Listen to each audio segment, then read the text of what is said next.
ఆంధ్రప్రదేశ్లో జగన్ ఏమీ చెయ్యలేదు అనేది చంద్రబాబు గారు చెప్పుకొస్తున్నటువంటిది. దానికి కొన్ని లెక్కలు చెప్పుకొస్తున్నారు. ఆంధ్రప్రదేశ్లో పోర్టులు కడితే అది మూలధన వ్యయం అవుతుందా కాదా?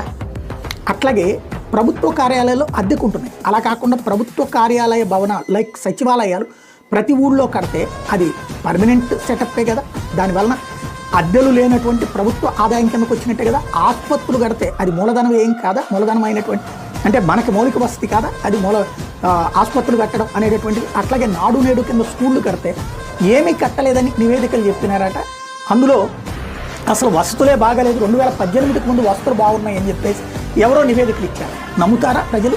స్కూళ్లలో నాడు నేడు కింద కట్టలేదని, అక్కడ బల్లలు మార్చలేదని, అక్కడ చక్కటి వసతులు ఏర్పాటు చేయలేదని, టాయిలెట్లు కట్టలేదని, మంచినీళ్లు ఏర్పాటు చేయలేదని చెప్తే నమ్ముతారా ప్రజలు? దేశం కాని దేశంలో, రాష్ట్రం కాని రాష్ట్రంలో ఉండే వాళ్ళకైతే ఇది నమ్ముతారు. ఈ రాష్ట్రంలో ఉన్న వాళ్ళకైతే వాస్తవం తెలుసు.